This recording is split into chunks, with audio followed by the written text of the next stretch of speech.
right, let's dive into this deep dive you wanted to do today. Um, you're obviously interested in men's rights and specifically, how to navigate a world where it feels like, society might be stacked against you. Yeah. This book, you sent over really digs into that, and it looks like it's really speaking to a lot of men who feel like they're getting a raw deal. It definitely doesn't hold back. Yeah. One thing that really struck me was how the book frames the whole issue. Yeah. It argues that men today are facing an uphill battle, not just in terms of outright discrimination, but in those subtle shifts in how society and institutions operate. Okay, so break that down for me a little. Yeah. What do you mean by these subtle shifts?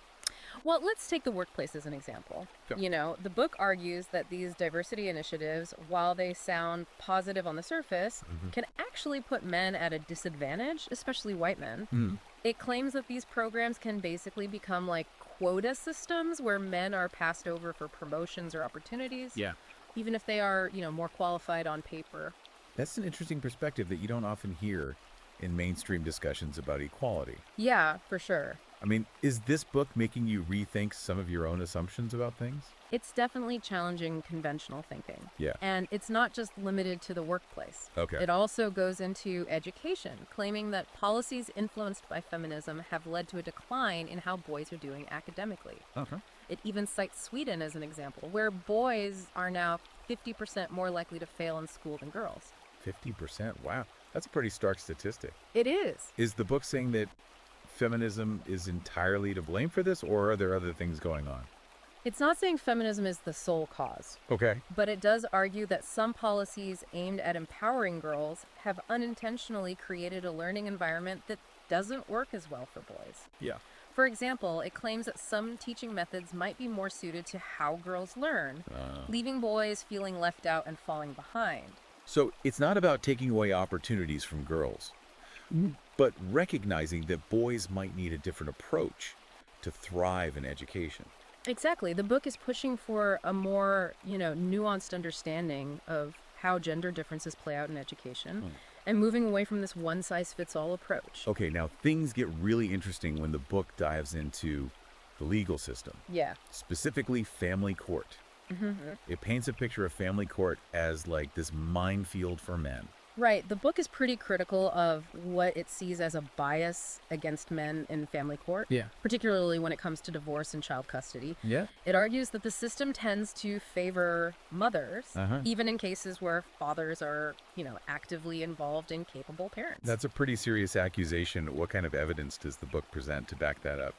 Well, it points to a number of things, Yeah. including this thing called the tender years doctrine, which is this outdated legal principle that assumes young children are automatically better off with their mothers, regardless of the father's capabilities. Yeah. It also criticizes no-fault divorce laws, Right. arguing that they've made it easier for women to initiate divorce without consequences, leaving men feeling powerless and vulnerable. So basically, the book is saying that men are going into family court already at a disadvantage. Yeah. Both legally and emotionally.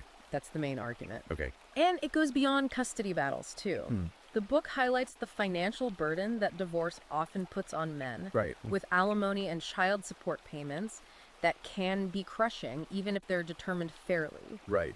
It argues that the system often focuses on the woman's financial needs Yeah. without properly considering the man's financial situation. So it's all pretty bleak. Does the book offer any advice for men who are facing these challenges? It does. Okay. It's not just about complaining, it's very action-oriented. Okay. It advises men to be proactive, understand their rights, and to fight for what they believe in. It stresses the importance of keeping good records, hiring a good lawyer, Yeah. and building a strong support network. Support network.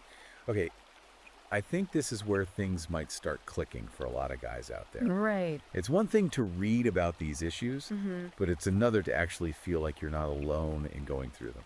Absolutely. The book really emphasizes the power of brotherhood, Yeah. arguing that men need to connect with each other, share their experiences, and support each other through these tough times. Yeah. It highlights the rise of the men's rights movement Yeah. and these online communities like the subreddit you mentioned Yeah. as vital platforms for men to find that sense of solidarity and shared purpose. That makes a lot of sense when you feel like the system is against you. Yeah, Finding a community that gets what you're going through can be incredibly empowering. it can. Yeah, it's like having a band of brothers to stand with you in the trenches. Exactly. The book drives home the point that men are stronger together, that by sharing their stories and supporting each other, they can overcome these challenges and build a better future for themselves and future generations.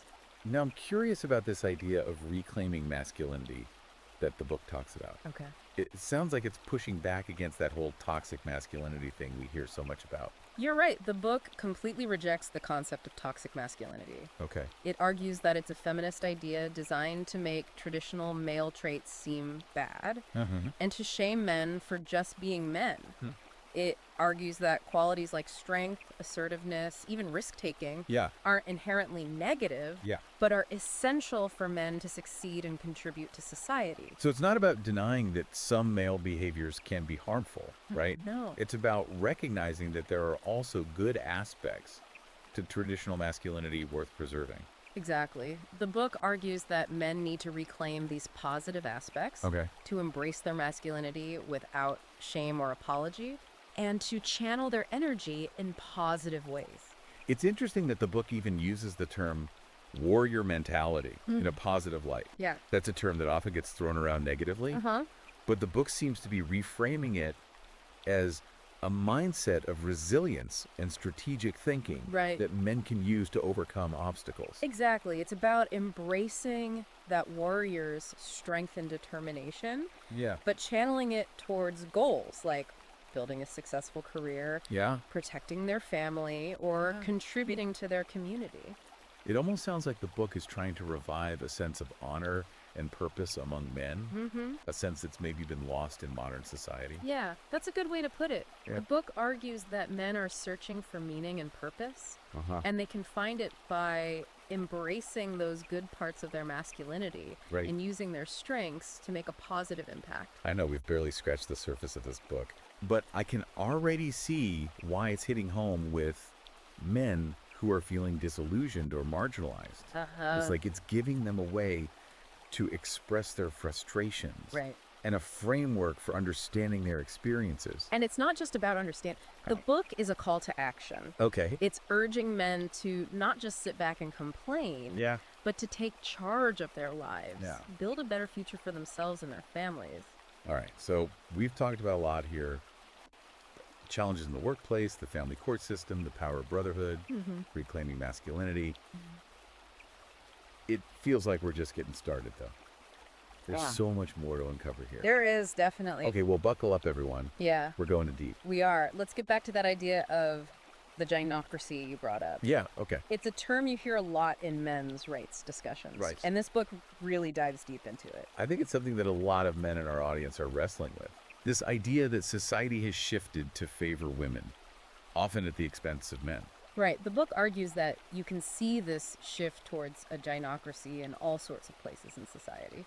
Like it talks about hiring practices where women might be given preferential treatment, even if a man is equally or even more qualified. Yeah, I can see how that would be frustrating, especially when you're competing for jobs. But isn't that just trying to balance things out after, centuries of men dominating the workforce? The book acknowledges that there's historical inequality for sure. But it says the pendulum has swung too far in the other direction.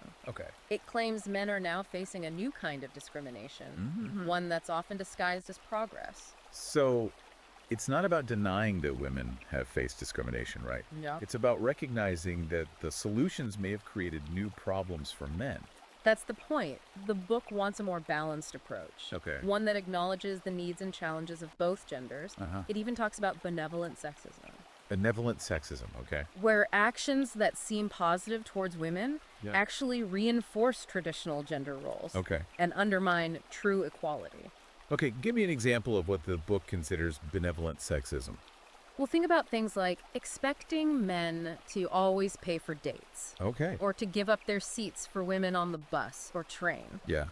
These gestures might seem polite on the surface.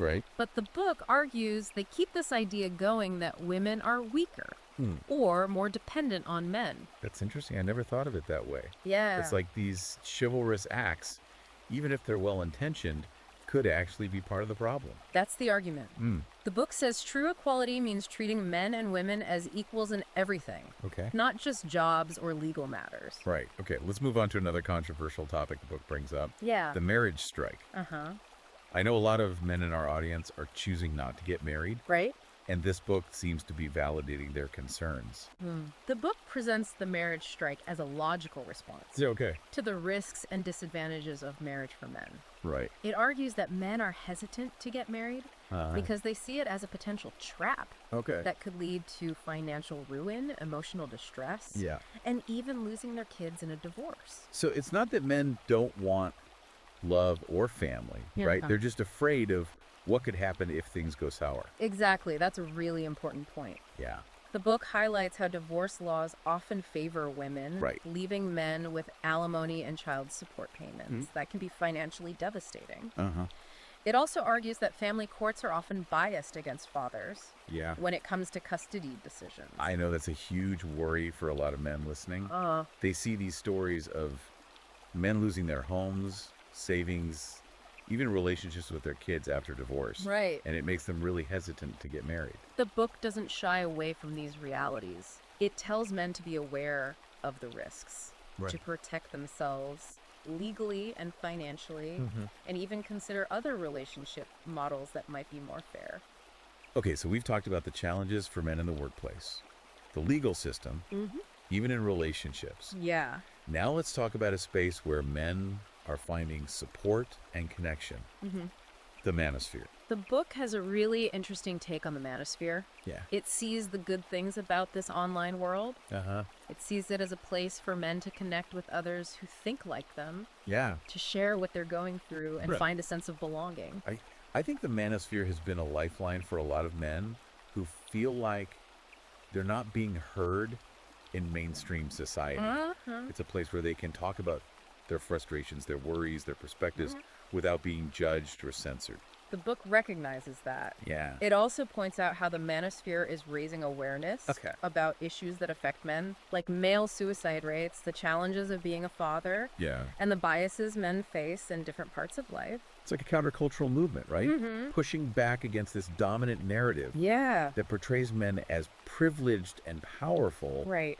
while ignoring the real struggles so many men face. Exactly. The book sees the manosphere as a necessary correction, Okay. a place where men can challenge the status quo, Yeah. reclaim their masculinity, and fight for their rights. But it seems to acknowledge the potential downsides of the manosphere too, right? It does. The book warns against falling into an echo chamber Yeah. of negativity or resentment. Right. Yeah. It says it's important to use the manosphere for growth and positive change, Yeah. not just for complaining or blaming women. It's a tricky balance. It is. On one hand, it can be validating and supportive for men who feel marginalized.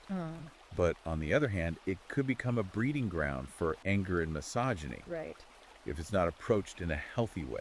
The book encourages men to use the manosphere wisely, Yeah. to have thoughtful conversations, Okay. challenge their own biases, and channel their energy into positive action. Okay, now let's shift gears a bit Okay. and talk about one of the most controversial things the book gets into. Its take on traditional marriage. The book is very critical of marriage, Yeah. especially as it exists now in Western society. Right. It argues that marriage has become really risky for men, often leading to financial ruin and emotional distress, Yeah. especially if there's a divorce. I think a lot of men are starting to understand the realities of divorce laws and how they can be devastating for men financially. The book doesn't sugarcoat it. Yeah. It even calls marriage a trap, designed to benefit women at the expense of men. Okay. It talks about the high divorce rates, the burden of alimony and child support, Yeah. and the risk of men losing custody of their children Right. in a system it claims is often biased against them. I know this is a sensitive topic, It is. but it's a conversation we need to have. Yeah. Men are increasingly wary of getting married because they see the potential downsides. Okay. And this book is acknowledging those concerns. The book isn't saying men should avoid relationships entirely, Okay. but it is urging them to be careful, Yeah. understand the risks, and protect themselves legally and financially. So it's about going into marriage with your eyes wide open, Exactly. not just blindly following societal expectations or romantic notions. The book encourages men to be realistic about the challenges of marriage, Right. to choose their partners carefully, Mm-hmm. and consider all the possible consequences before making that commitment. And if a man decides marriage isn't the right path for him. The book suggests there are other ways to build meaningful relationships and families, Okay. whether it's cohabitating, committed partnerships, Yeah. or different family structures altogether. Okay. It's about finding what works for you and not feeling pressured to conform to what society says you should do. Okay, let's talk about another challenging issue the book addresses. How feminism has affected men's lives. The book argues that while feminism has definitely made progress for women, it's also had unintended consequences for men. This is where things can get heated. Yeah. Because some people see any criticism of feminism as an attack on women's rights. The book is very clear. It's Right. not denying the importance of gender equality Right. or dismissing the struggles women have faced, Yeah. but it's pushing for a more nuanced understanding Okay. of how certain feminist policies or ideas might have had a negative impact on men. So it's not about being anti-feminist. Right. It's about having an honest conversation about how the pursuit of gender equality might have unintentionally created new problems for men. That's exactly it. Okay. The book explores those challenges in detail, Yeah. from the workplace to family courts to the cultural stories that shape our understanding of what it means to be a man. Give me a specific example of how the book says feminism has negatively impacted men. Well, one example is how toxic masculinity has become this catch-all term Okay. to condemn any behavior that doesn't fit a very narrow definition of what's acceptable for men. Right. The book argues that this idea has created a climate of fear and shame for men, making them afraid to express their emotions, their assertiveness, even their natural instincts. So it's not about condoning bad behavior, right? No. It's about recognizing that not all expressions of masculinity are toxic or harmful. Exactly. The book argues that there are good things about traditional masculinity that are worth saving, Okay. like strength, courage, being protective, and having a sense of honor. Okay. It encourages men to reclaim these qualities, Wow. to embrace their masculinity without shame, and channel their energy towards positive things. It sounds like the book is trying to find a balance, It is. recognizing both the progress feminism has made and the potential downsides for men. Exactly. It's not about taking sides or demonizing either feminism or men's rights. Right. It's about having an open and honest conversation Yeah. about the complex realities of how men and women interact in the 21st century. And it's about finding solutions that work for everybody, right? That promote true equality and create a society where both men and women can thrive.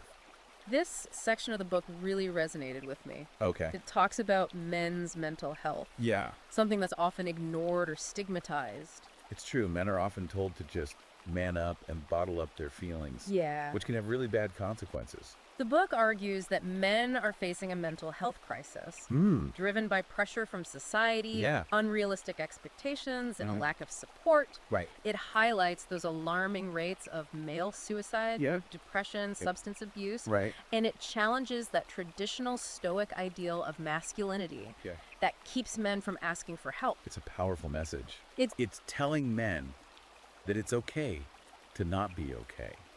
That seeking help is a sign of strength, not weakness. The book encourages men to be more open about their feelings, Okay. to build strong support networks, Yep. and to get professional help when they need it. Uh-huh. It also emphasizes finding healthy ways to deal with their emotions, Okay. whether that's through exercise, creative stuff, Yeah. or just spending time in nature. It's about taking care of your mental and emotional well-being, just like you would your physical health. Exactly. The book stresses that men don't have to suffer in silence. Right. There are resources out there, people who care, Yeah. and there's hope for healing and recovery.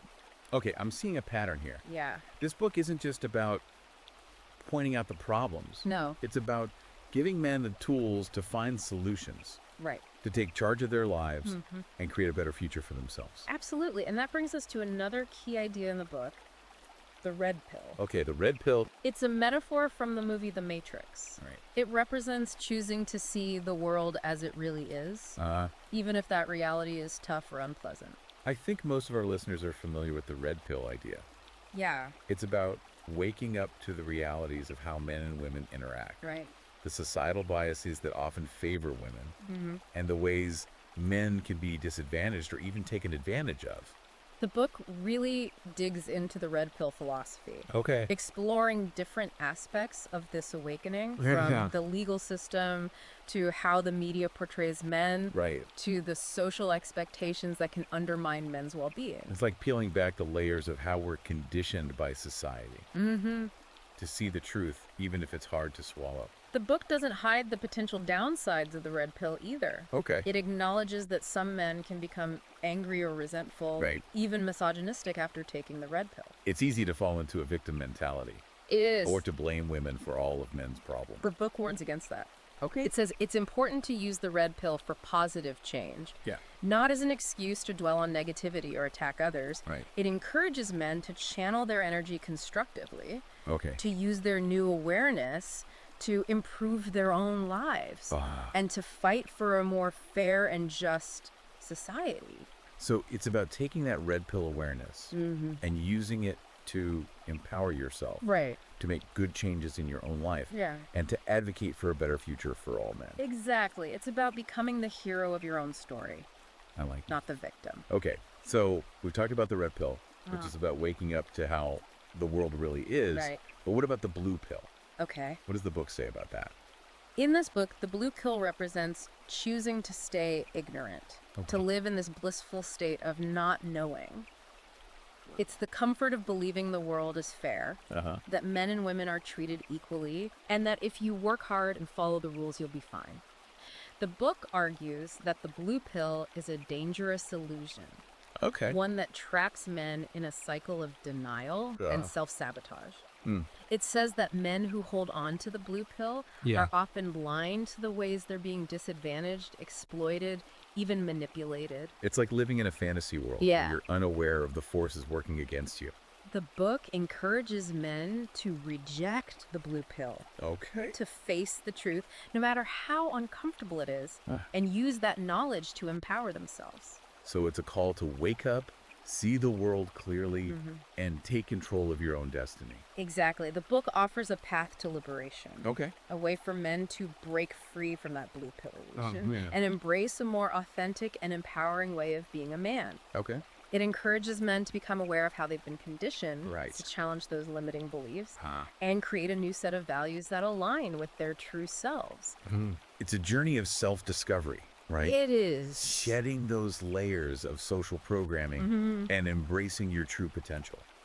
The book gives practical advice for men who are ready for that journey, Okay. offering strategies for building self-awareness, Yeah. developing emotional intelligence, and navigating relationships in a more genuine and fulfilling way. It's like a roadmap to a more conscious and empowered masculinity, a guide to becoming the man you were always meant to be. And that journey often begins with understanding the sexual marketplace. Okay. Something the book goes into quite a bit. I know that term can make some people squirm, Yeah. but it's a reality we can't really ignore. The sexual marketplace is basically a way to describe the dynamics of attraction and choosing a mate. Right. It's not about reducing human relationships to cold transactions, Right. but it's about acknowledging that certain factors influence who we're drawn to and why. Yeah, it's like understand the rules of the game so you can play strategically and improve your chances. The book argues that men need to be aware of the things that determine their value in this marketplace. Okay, like what? Things like physical attractiveness, social status, personality traits. So not just judging people on the surface, Right. but understanding what drives attraction and mate selection. The book encourages men to invest in themselves, Okay. improve their physical health, develop their social skills, and cultivate their character. Cool. Not just to attract a partner, Yep. but to become the best versions of themselves. It's about leveling up, right? It is. Becoming the most attractive and desirable version of yourself. The book emphasizes that the sexual marketplace isn't fixed. Okay. A man's value can change over time based on his actions, achievements, even personal growth. So it's a message of empowerment, It is. telling men they're not stuck where they are. Right. They can improve their standing by working on themselves and becoming their best selves. And that message goes beyond dating and relationships. Okay. It's about taking control of your life, defining success on your own terms, and going after your goals with everything you've got. Okay, so we've covered a lot of ground here. Mm-hmm. The challenges men face in this Chinocracy, Mm-hmm. importance of brotherhood, that red pill awakening. Right. I'm hearing a theme of resilience, Yeah. of men taking charge of their lives and building a better future for themselves. You got it. And that takes us to the last chapter of the book, Okay. where it gives men practical advice on how to build a more fulfilling and meaningful life, Okay. no matter what obstacles they encounter. I'm really interested to hear what the book has to say about that. All right, so we're wrapping up this deep dive into this book, and I gotta say, it's been a wild ride. Yeah. We've talked about some really tough stuff. Yeah. But I think the biggest takeaway is this idea of men taking charge and creating a better future for themselves. Totally. This book isn't about whining, you know? It's about giving men the tools to find solutions and build a life that's, well, fulfilling and has real meaning. So let's get into that. What does the book suggest men can actually do to create that better future? One of the core messages is that men have to define success on their own terms, find their own path, and really go after what they're passionate about. It's easy to get caught up in what society expects, right? Absolutely. To feel like you got to follow a certain script to be considered successful. The book pushes back on that. Yeah. It says, break free from the mold, Right. question those expectations, Yeah. and figure out what actually matters to you. Right. It even suggests that men consider different career paths, maybe alternative lifestyles, Okay. if that's what will truly make them happy. So it's about finding your definition of success, Exactly. not letting society dictate it. It's about making a life that lines up with your values, Yeah. your passions, your own goals. Okay. And the book also talks a lot about finding purpose and meaning. Yeah, absolutely. What's it say about that? Well, it suggests men can find that purpose in all different parts of their lives, whether it's their job, relationships, hobbies, or what they give back to their communities. Okay. It's about figuring out what gives your life meaning, what makes you feel like you're making a real difference. Right. Like you're contributing something. Exactly. Oh. The book encourages men to really get in touch with their values, define what matters to them, Yeah. and then, actually live a life that reflects those values. Living with intention, making each day count, and leaving something behind, a legacy. Right, one you can be proud of. This book, man, it's given us a lot to think about. It has. It's challenged some of my own assumptions. Yeah. Made me question things I just kind of always accepted. And honestly, it's given me a whole new perspective on what men are dealing with today. It's a really thought-provoking book. It And is. for anyone listening who's intrigued Yeah. and wants to dig into these ideas further, the book is available on Amazon Kindle and Google Play Books.